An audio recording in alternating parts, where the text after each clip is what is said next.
कांग्रेस महासचिव प्रियंका गांधी ने चुनावी राजनीति में कदम रखने का फैसला किया है।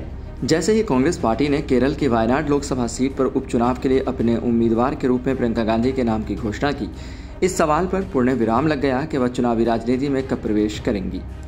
गौरतलब है कि लोकसभा चुनाव 2024 में कांग्रेस के पूर्व अध्यक्ष राहुल गांधी ने वायनाड संसदीय सीट से जीत हासिल की थी। चूंकि वह रायबरेली से भी जीते थे, इसलिए उन्होंने नियमों की अवहेलना करते हुए वायनाड सीट से इस्तीफा दे दिया। जिस वक्त राहुल गांधी ने यह सीट छोड़ी थी, उसी वक्त कांग्रेस ने साफ कर दिया था कि जब इस सीट पर उपचुनाव होगा तो प्रियंका गांधी ही उम्मीदवार होंगी। अब जब कांग्रेस ने प्रियंका का नाम उम्मीदवार के तौर पर पेश कर दिया है, तो चुनावी राजनीति में उनकी पारी भी तय हो गई है। प्रियंका गांधी वाड्रा 1999 से राजनीति में सक्रिय रूप से शामिल हैं। शुरुआत में उन्होंने अपनी मां सोनिया गांधी के लिए अमेठी में प्रचार किया था। अपनी लंबी राजनीतिक उपस्थिति के बावजूद उन्होंने कभी खुद चुनाव नहीं लड़ा। उनके भाई राहुल गांधी का वायनाड से गहरा भावनात्मक जुड़ाव है, जहां उन्होंने 2019 के चुनावों के दौरान अमेठी में अपना गढ़ भाजपा की स्मृति ईरानी से हारने के बाद जीत हासिल की, जिससे वायनाड गांधी परिवार के लिए एक महत्वपूर्ण निर्वाचन क्षेत्र बन गया। प्रियंका गांधी ने जनवरी 2019 में पूर्वी उत्तर प्रदेश के लिए भारतीय राष्ट्रीय कांग्रेस की महासचिव के रूप में आधिकारिक रूप से सक्रिय राजनीति में प्रवेश किया। अपनी औपचारिक भूमिका से पहले वह अपनी मां सोनिया गांधी और भाई राहुल गांधी के लिए चुनाव अभियानों के प्रबंधन में शामिल थी।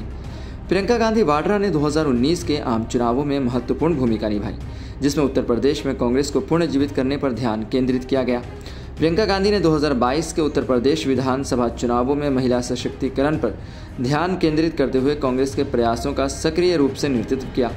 प्रियंका कांग्रेस के नेतृत्व और रणनीति में एक प्रमुख व्यक्ति बनी हुई हैं, खासकर उत्तर भारतीय राजनीति में। गौरतलब है कि चुनाव आयोग ने घोषणा की कि वायनाड में 13 नवंबर को मतदान होगा और साथ ही यह भी कहा कि वोटों की गिनती 23 नवंबर को होगी। दरअसल चुनाव आयोग ने महाराष्ट्र और झारखंड विधानसभा चुनाव के साथ साथ देश भर की 48 विधानसभा सीटों और 2 संसदीय सीटों पर उपचुनाव की तारीखों का ऐलान कर दिया है।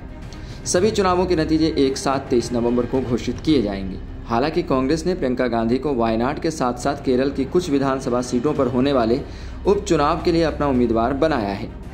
केरल में चिलकारा विधानसभा सीट के लिए होने वाले उपचुनाव में राम्या हरिदास और राहुल ममकोट्ठी को पलक्कड़ सीट से उम्मीदवार बनाया गया है।